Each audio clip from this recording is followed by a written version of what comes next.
Hello दोस्तों, welcome to Safdev education academy by dear sir. Subscribe our channel for more informative videos. Hello friends, कैसे हैं आप लोग। आशा करता हूँ आप लोग अच्छे होंगे और स्वस्थ होंगे। तो चलिए आज हम अपना नया टॉपिक स्टार्ट करते हैं जिसका नाम है simple interest and compound interest, जिसे हम हिंदी में कहते हैं साधारण ब्याज और चक्रवृद्धि ब्याज। ब्याज क्या होता है, जिसे हम इंग्लिश में क्या कहते हैं, इंटरेस्ट।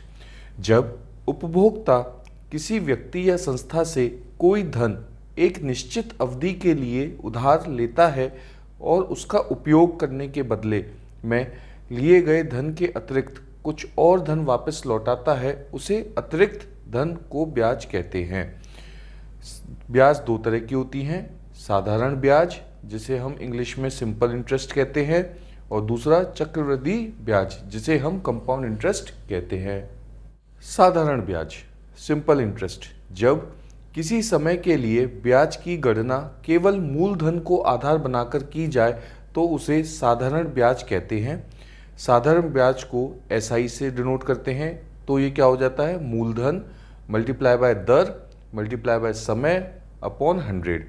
इंग्लिश में अगर शॉर्ट फॉर्म में लिखना चाहें तो कैसे लिखते हैं, पी से मूलधन, आर से दर और टी से टाइम, है ना, अपॉन 100। मूलधन जिसे हम इंग्लिश में प्रिंसिपल भी कहते हैं, जमा अथवा उधार ऋण की धनराशि को मूलधन कहते हैं, इसे पी से प्रदर्शित करते हैं। समय, टाइम, जिस निश्चित अवधि के लिए धन जमा रहता है या उधार रहता है उस अवधि को समय कहते हैं, इसे टी से प्रदर्शित करते हैं। दर या कहें ब्याज दर, रेट, ₹100 के मूलधन पर एक वर्ष के लिए प्राप्त ब्याज को ब्याज दर या दर कहते हैं।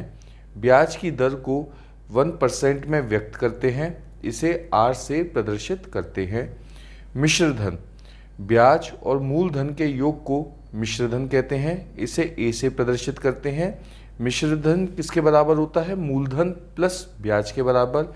ए is equal to P plus simple interest, जब हम साधारण ब्याज की बात करेंगे। A is equal to P plus C I, C I मतलब कंपाउंड इंटरेस्ट, चक्रवृद्धि ब्याज। किसी बैंक में जिस दिन धन जमा होता है उस दिन के ब्याज की गणना नहीं होती, परंतु जिस दिन धन निकाला जाता है उस दिन के ब्याज की गणना होती है। यदि मूल राशि ₹1500 आईसीआईसीआई बैंक में 8% ब्याज दर से 5 साल के लिए जमा किए जाते हैं तो साधारण ब्याज की गणना करें। Calculate the simple interest if a principal amount of ₹1500 is deposited in ICICI bank at 8% rate for 5 years. तो देखिए फ्रेंड, अभी हम लोगों ने पढ़ा था कि सिंपल इंटरेस्ट, ये साधारण ब्याज का फॉर्मूला क्या होता है, P into R into T upon 100। ठीक है बेटा। अब देखो इसमें P क्या होता है, P होता है आपका मूलधन, मूलधन जो कि यहां कितना दे रखा है, ₹1500। आर होता है आपका दर, ब्याज दर, ये कितना दे रखा है, ये दे रखा है आपको 8%। और टी होता है समय, समय कितना दे रखा है आपको, ठीक है, तो आपको क्या करना है, समय दे रखा है 5 ईयर्स। ठीक है, तो इसको यहाँ रखते हैं। देखिए तो क्या आता है, simple interest is equal to 1500 into 8 into 5 upon 100। 2 zero से 2 जीरो कट गए, आंसर आएगा 600 रुपये। Option D is correct. 12,000 रुपये की राशि 3 साल के लिए एसबीआई बैंक में जमा किया जाता है। यदि बैंक 5% दर प्रदान कर रहा है तो परिपक्वता अवधि के बाद राशि की गणना करें। A sum of ₹12,000 is deposited into SBI bank for 3 years. If the bank is providing 5% rate, then calculate the amount after the maturity period. तो देखिए बेटा, सबसे पहले फॉर्मूला सिंपल इंटरेस्ट क्या होता है, आपका मूलधन, आपका दर मल्टीप्लाई बाय समय अपॉन 100। मूलधन दे रखा है यहाँ पे 12,000, आपका दर है आपकी 5 और टाइम है आपका 3 ईयर्स, 3 साल के लिए, अपॉन 100। तो ये सॉल्व करने पे ये कितना आ गया, ये आ गया आपका 1800 रुपीज़। तो ये क्या है, ये है आपकी साधारण ब्याज। ठीक है बेटा, अब हमने निकाला था कि जो अमाउंट होता है वो क्या होता है, साधारण ब्याज प्लस मूलधन। तो साधारण ब्याज होगी 1800 रुपये और मूलधन हो गया आपका 12,000 रुपये। तो आपका क्या आएगा, 13,800 रुपीज़ आपका आंसर आएगा।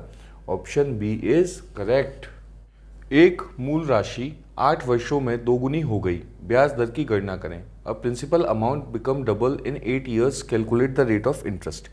देखिए बेटा, इसमें यहाँ दिया गया है कि 8 वर्षों में, 8 ईयर में जो मूल राशि है वो दोगुनी हो गई है ना। तो मान लीजिए मैंने, जो मेरा मूलधन था वो 100 रुपये था।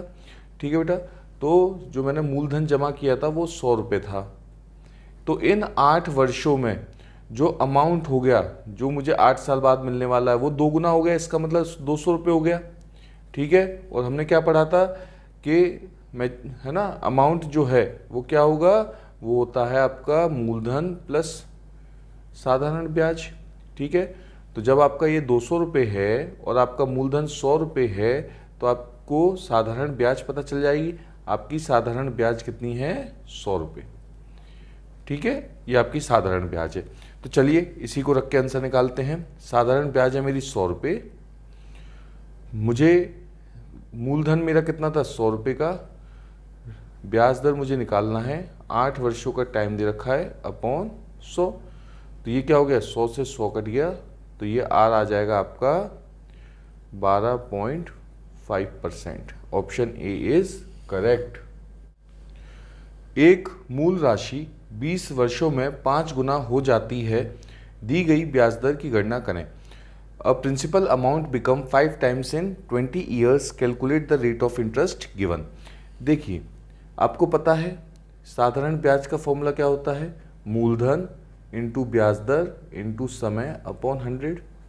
अब यहाँ पर क्या है, 20 वर्षों में, है ना, जो भी मैंने मूलधन जमा किया था, मान लीजिए 100 रुपये मैंने मूलधन जमा किया था, तो 20 वर्षों के अंतराल में ये मेरा कितना हो गया, ये मेरा हो गया जो अमाउंट जो मुझे मिला वो 5 गुना, 100 का 500 हो गया। तो आपको पता है कि अमाउंट क्या होता है बेटा, आपका मूलधन प्लस साधारण ब्याज। तो ये हो गया आपका 500 माइनस 100, तो ये आपकी साधारण ब्याज हो गई। और साधारण ब्याज कितनी हो गई आपकी, 400 रुपीज़। तो 400, इसको फॉर्मूले में रखिए, 400 इज इक्वल टू 100 माइनस ब्याज दर जो हमें निकालनी है 20 साल अपॉन 100। ठीक है, 100 से 100 कट गया और ये कटा आपका 20। तो आर कितना आ गया आपका, आर आ गया 20%। Option C is correct. कितने वर्षों के बाद 12,500 रुपये 17,500 रुपये हो गए, प्रति वर्ष 10% की ब्याज दर से। After how many years will a sum of ₹12,500 become ₹17,500 at the rate of 10% per annum. देखिए, ये जो आपको 17,500 दे रखा है, ये है आपका मिश्रधन। ठीक है, और जो 12,500 दे रखा है, ये है आपका मूलधन जो आपने जमा किया था। और कितने वर्षों बाद, टाइम हमें निकालना है, कितने वर्षों बाद ये 12,500 रुपये आपके 17,500 रुपये बन जाएंगे, किस दर से, 10% की दर से। ठीक है, तो आपको पता है कि मिश्रधन क्या होता है, मूलधन प्लस साधारण ब्याज। तो यहाँ से आप 17,500 इज इक्वल टू 12,500 प्लस साधारण ब्याज। तो साधारण ब्याज कितनी आ गई, साधारण ब्याज आ गई आपकी 5,000 रुपये। ठीक है, तो आपको पता है फॉर्मूला क्या है, साधारण ब्याज इज इक्वल टू मूलधन मल्टीप्लाई बाय ब्याज दर मल्टीप्लाई बाय टाइम अपॉन 100। तो ये क्या आ जाएगी आपकी 5,000 is equal to 12,500 multiply by R, R कितना है 10% मल्टीप्लाई बाय टी अपॉन 100। ठीक है, तो ये हो जाएगा आपका 5000 multiply by 100 divide by 12500 into 10, और ये किसके बराबर होगा, ये होगा आपका t के बराबर। तो सॉल्व करने पे t आ जाएगा आपका 4 years। Option C is correct. 500 रुपये के मूलधन पर 3 वर्ष के लिए 5% प्रति वर्ष और 4 वर्ष के लिए 4% प्रति वर्ष की दर से गणना किए जाने वाले साधारण ब्याज के बीच अंतर क्या है? What is the difference between the simple interest on a principal of rupees 500 being calculated at 5% per annum for 3 years and 4% per annum for 4 years? तो देखिए यहाँ पर सबसे पहले आपको क्या फाइंड करना है, आपको फाइंड करना है डिफरेंस। ठीक है, तो पहली कंडीशन क्या है, फर्स्ट कंडीशन की अगर मैं बात करूं तो मूलधन क्या है 500 रुपये, किस ब्याज दर से 5%, कितने टाइम पीरियड के लिए 3 साल के लिए।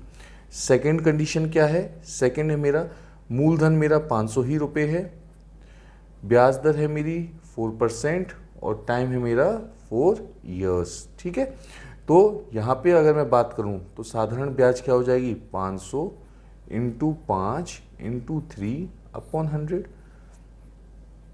और ये सॉल्व करने पे क्या आ जाएगा, ये सॉल्व करने पे आ जाएगा आपका 75 रुपीज़।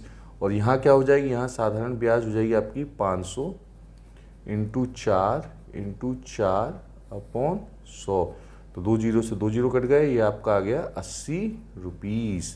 तो देखिए ये आपका पहली कंडीशन का साधारण ब्याज और ये दूसरी कंडीशन का।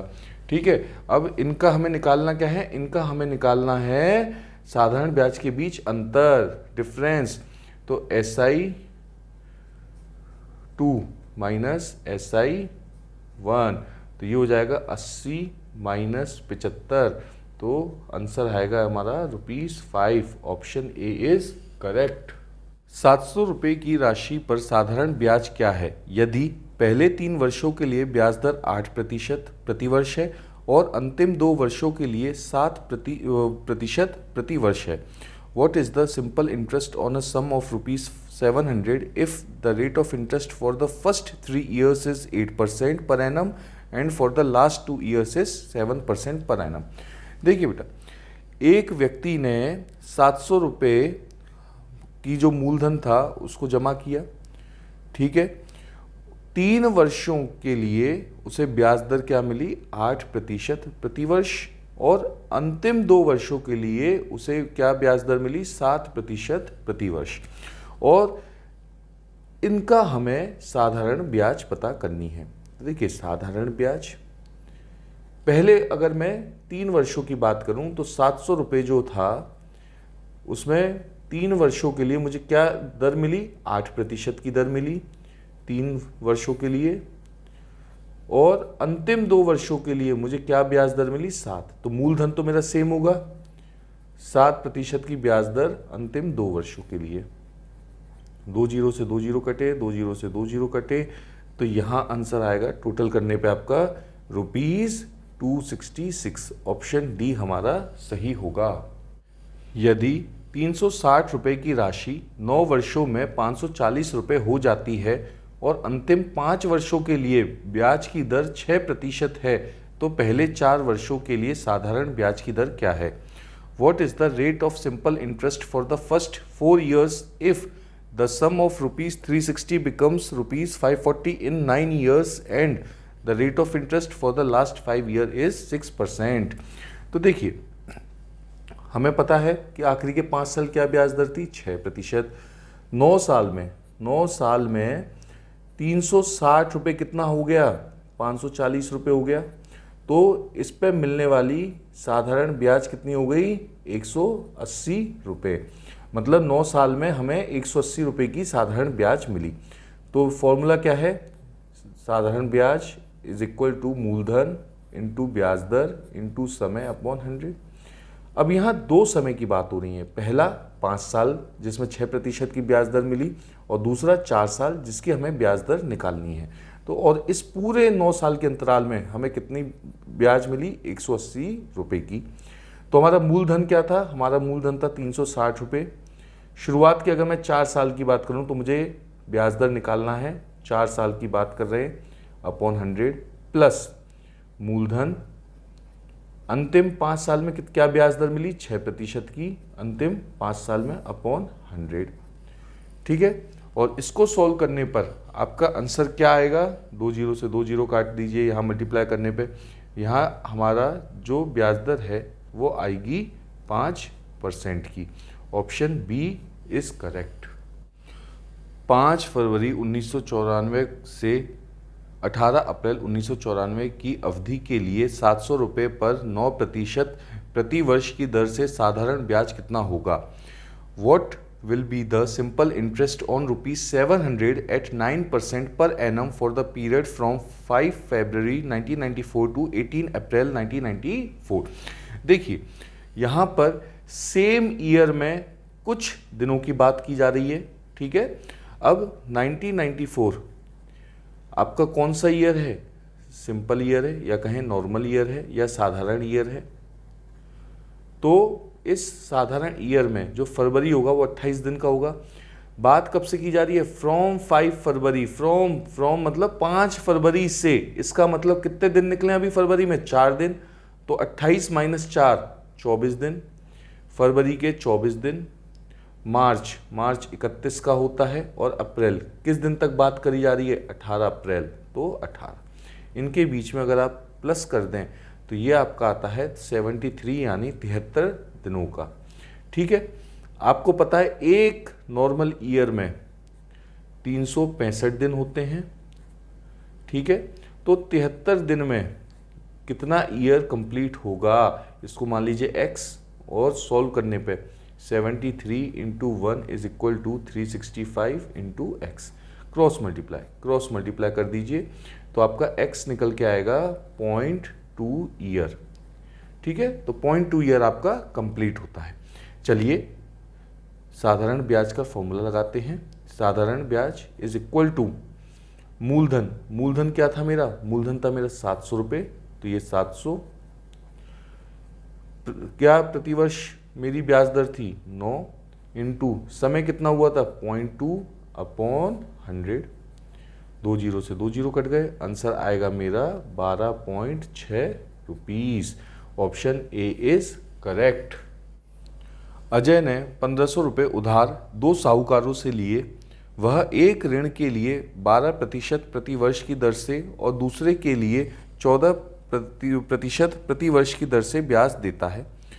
पूरे वर्ष के लिए वह कुल ब्याज रुपये 186 देता है। वह 12% की दर पर कितना उधार लेता है। Ajay borrows ₹1500 from 2 money lenders.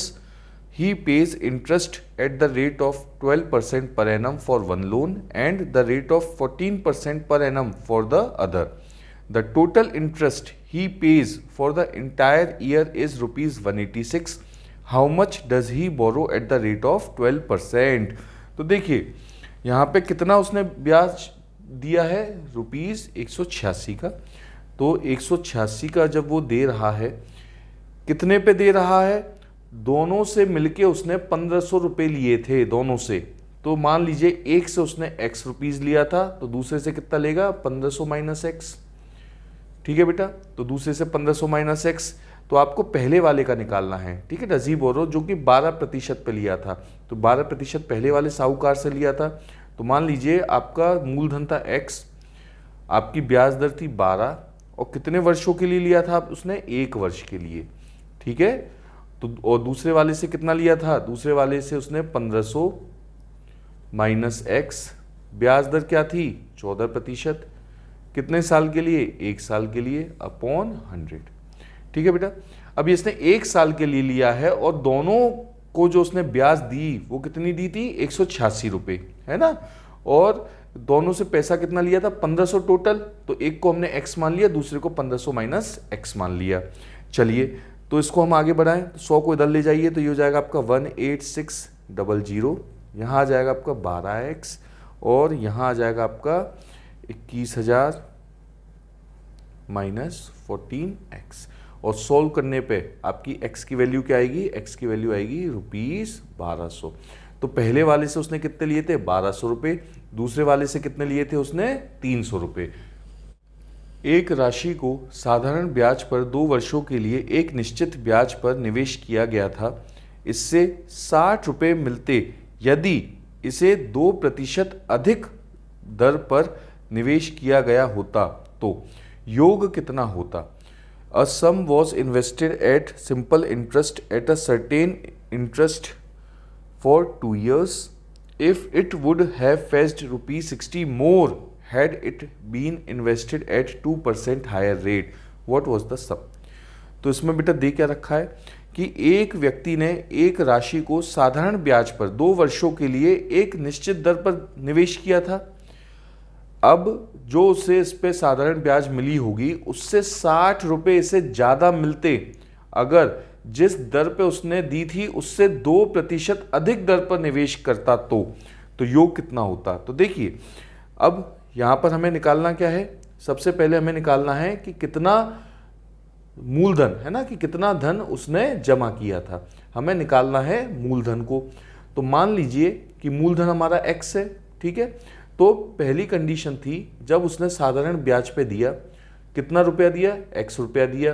कितने वर्षों के लिए दिया? 2 वर्षों के लिए दिया। तो उसने एक किसी ब्याज दर पे दिया होगा 2 वर्षों के लिए, ठीक है। तो ये तो हमारी पहली कंडीशन आ गई। दूसरी कंडीशन ये है कि अगर वो 2% जो भी रेट ऑफ इंटरेस्ट या जो ब्याज दर थी उससे 2% अधिक पे अगर वो इन्वेस्ट करता है, निवेश करता, तो उसे कितना एक्स्ट्रा मिलता? उसे 60 रुपये ब्याज के तौर पे एक्स्ट्रा मिलते। तो दूसरी कंडीशन है प्लस 60 रुपये, उसे 60 रुपये ज़्यादा मिलते जब वो किस ब्याज दर से, जो उसने ब्याज दर से दिया था उसमें 2% अधिक ब्याज से वो देता 2 साल के लिए, ठीक है दोस्तों। अब आपको पता है SI क्या है? SI की वैल्यू तो ये रही, तो इसको यहाँ रख दीजिए। तो ये हो गया आपका x इंटू R इंटू 2/100, ठीक है।